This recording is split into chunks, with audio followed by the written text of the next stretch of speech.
Selamat malam.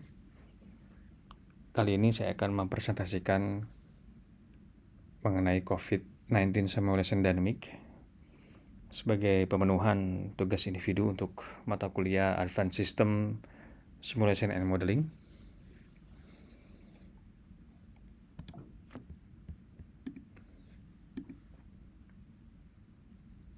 Pendahuluan bahwa pandemi yang disebabkan oleh coronavirus disease atau COVID-19 dapat digolongkan sebagai pandemi dengan probabilitas rendah. Peristiwa disruptif yang berdampak besar pada rantai pasokan global dan lokal.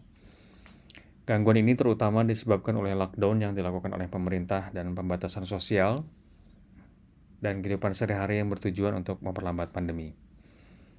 Perlunya untuk memprediksi perubahan supply chain dan membuat keputusan yang tepat untuk memahami implikasi pandemic disruption di masa lalu yang telah terjadi, begitu juga di masa depan yang akan terus berlanjut dalam skala global. Metode yang digunakan berawal dari pemodelan matematika epidemiologik, dapat dimodelkan dengan sistem dinamik dengan menggunakan SIR model seperti yang disampaikan oleh J.D. Sterman. Yang pertama yaitu populasi S, kemudian I yaitu yang akan terinfeksi, dan kemudian R yaitu recovery atau sembuh. Nah, SIR model ini kemudian dikembangkan atau diekspansikan menjadi SEISRD model, yaitu expose, hospitalize, dan death atau decision. Sebagaimana terlihat di sini, pemodelan secara umumnya untuk COVID-19 ini, pemodelan ini menggunakan software AnyLogic. Di sini kita bisa lihat stock flow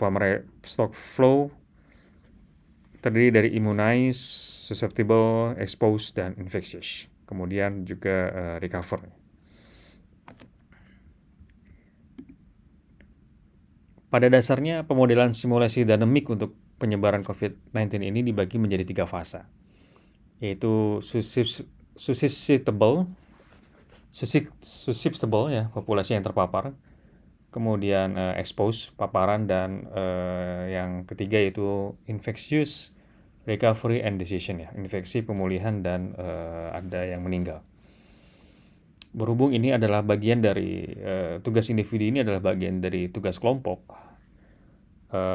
Jadi secara individu saya akan membahas di fase yang ketiga, yaitu di fase infectious, recover, and decision. Untuk pemodelan di fase ketiga ini seperti yang dilihat, yaitu menggunakan software AnyLogic. Di sini kita bisa lihat beberapa stock flow-nya dan juga variabel dinamiknya, juga flow-nya ya.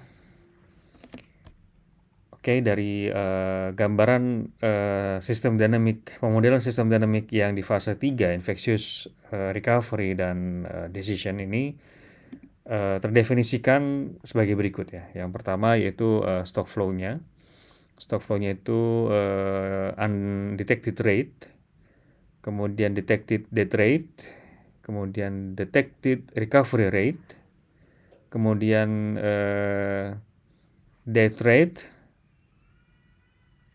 recovery detected, dan recovery undetected.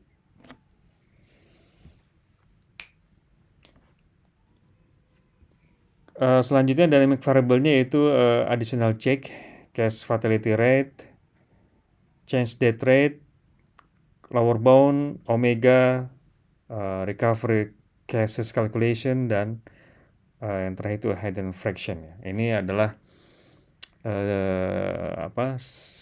beberapa definisi yang stock flow-nya dan juga dynamic variable-nya. Selanjutnya result and discussion. Model matematika dan sistem dynamic model ini dibangun berdasarkan asumsi dan juga mempunyai keterbatasan dalam dunia nyata. Keterbatasan yang utama adalah kompleksitas dan unik dari pembatasan pemerintah dan kebijakannya.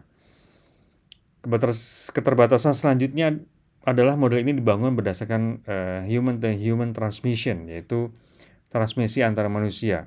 Jadi ada faktor yang tidak dimodelkan, yaitu faktor yang sifatnya tidak langsung seperti media atau lingkungan.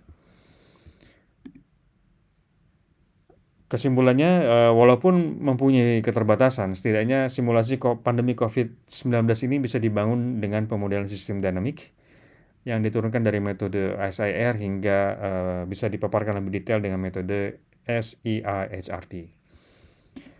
Referensi dapat diperoleh di Winter Solutions Course, yaitu papers di nomor 22 tahun 2021. Demikian paparan untuk kali ini. Terima kasih.